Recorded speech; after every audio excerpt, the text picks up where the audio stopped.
Greetings and welcome to another installment of QuantSlab. This is 27 in our basic application series. This time around we're going to pick up our ongoing series, The Basics Accounting, with part 3. Combinations are all about selecting unique items or values from within a collection. Now with pizzas, to resume our previous example, we are not typically concerned with the order of the toppings. In other words, if we order, say, a mushroom and salami pizza, the order in which the chef places these two toppings atop the pizza does not change the fact that it's a mushroom and salami pizza. Toppings on a pizza in this way can be considered an example of a combination. The real world certainly offers many other fairly routine examples of combinations. Poker hand in a game of 5-card stud is another example. As far as the rules of the game goes, how we arrange our 5 cards does not change the value of our hand. However, we may encounter a situation where the selection of items or values from our collection occur in a certain order or fall into a specific arrangement. Such a situation is called a permutation. And of course, permutation is named after, you guessed it, the great frame welder and mathematician Cooter Permutation. If you've seen the previous 2 installments in this series, the answer is yes. Yes, we're going to go ahead and beat this shtick right into the ground. Evidently, the permutation is not named after Cooter here, nor is it named after anyone.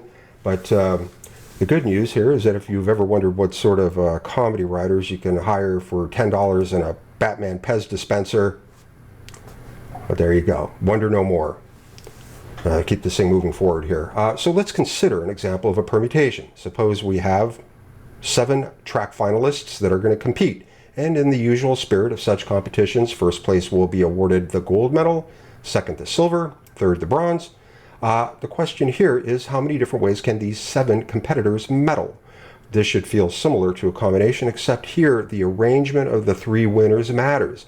Now, if we are indifferent to how our 3 winners medal, then this is simply a 7 choose 3 problem. However, in this example, the chosen 3 can medal in a number of different ways. And well, it turns out that if we have k unique objects, they can be arranged in k factorial ways. So in this example, 3 factorial equals 6. The consequence is actually fairly simple. A permutation increases the number of possibilities over a combination by a factor of k factorial. So common notation representing our permutation is quite similar to that of a combination, except we replace the capital C for combination with a capital P for permutation. For our actual function, we simply multiply our combination function by k factorial. And this actually simplifies the mathematical representation here. 7 permute 3 is 7 factorial divided by the factorial of the quantity 7 minus 3, 210. There are 210 ways in which 7 finalists can medal. Now, up to this point, even if you're new to counting combinations and permutations, I'm hoping that what we've looked at here isn't overwhelming. I mean, after all, pizza toppings, medals at a competition, we can deal with that, and the math isn't too crazy. It's pretty manageable. But I'll tell you that, maybe somewhat surprisingly, counting can get extremely complicated. Some people, it seems, has maybe a slightly more natural intuition for it than others. Part of the reason involves the intuition around how scenarios can be cast as a counting problem in the first place. So I'll give you an example. Consider the question of how many different ways 3 of 6 chairs can be occupied without concern to the identity of the 3 occupants. Now, on its face, this scenario seems quite different than the pizza topping scenario. After all, with the pizzas, we are taking 3 of our 6 available toppings and placing them onto the pizza. Whereas with seating, we're sort of doing the opposite. We are imagining how we can place 3 occupants or people onto the seats. However, it turns out that from a mathematical standpoint, they are really the same problem. In both, we can think of it this way. We have 6 slots and 3 objects. With the pizzas, the 6 available toppings are the slots. With the seats, it is the seats that are the slots.